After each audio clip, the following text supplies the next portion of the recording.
I'm gonna ask that young man in the suit. You know, because he got dressed up today. I know he doesn't usually wear a suit. Yes.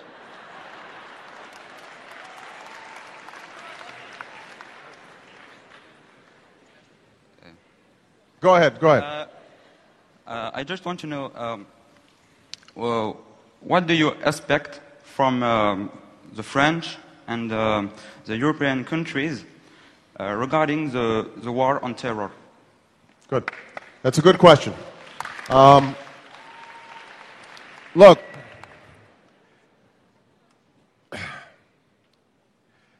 I think that over the last 7-8 years, as I said in my speech, a lot of tensions have developed between the United States and Europe.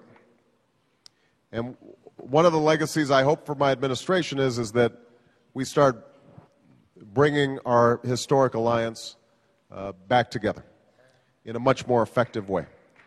Now, that doesn't mean that we're not going to have honest disagreements. All countries have disagreements between themselves. But I think that we can work much more effectively and cooperatively and maintain that core trust that we have towards each other. Nowhere have we seen more suspicion than around questions of war and peace and how we respond to terrorism. When 9/11 happened, Europe responded as a true friend would respond to the United States, saying, we are all Americans. All of us have a stake in ensuring that innocent people who are just going about their business, going to work, suddenly find themselves slaughtered. All of us have an interest in preventing that kind of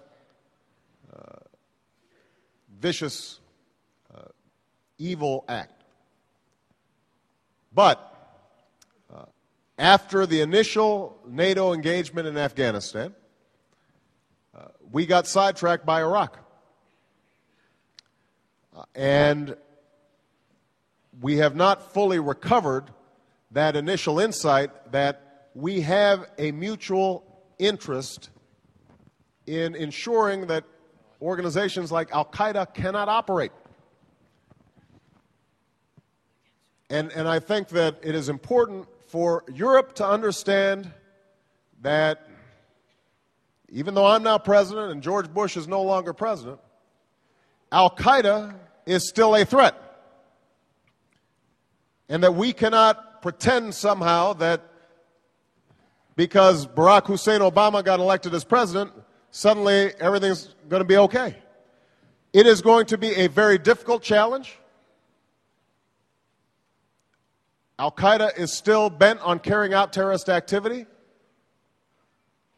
It is, don't fool yourselves, because some people say, well, if we changed our policies with respect to the Israeli-Palestinian conflict, or if we were more respectful towards the Muslim world, suddenly these organizations would stop threatening us. That's just not the case.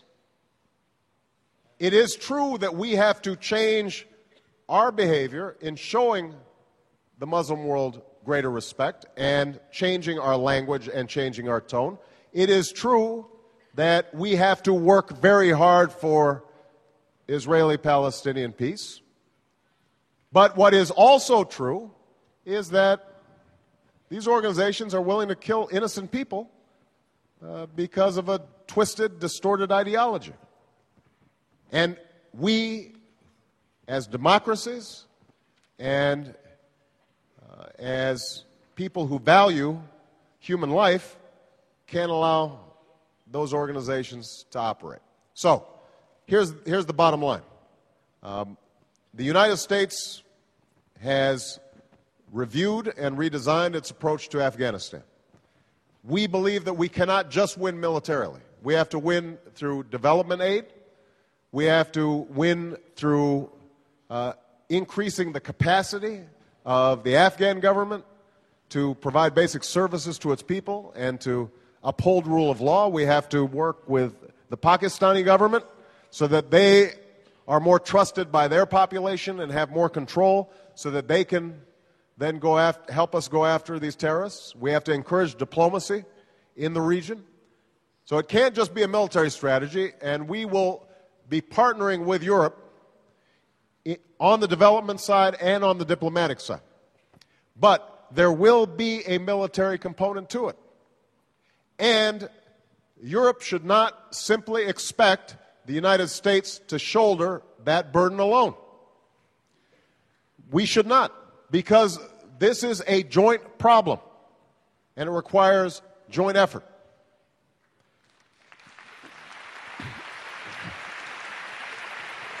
One last point I will make.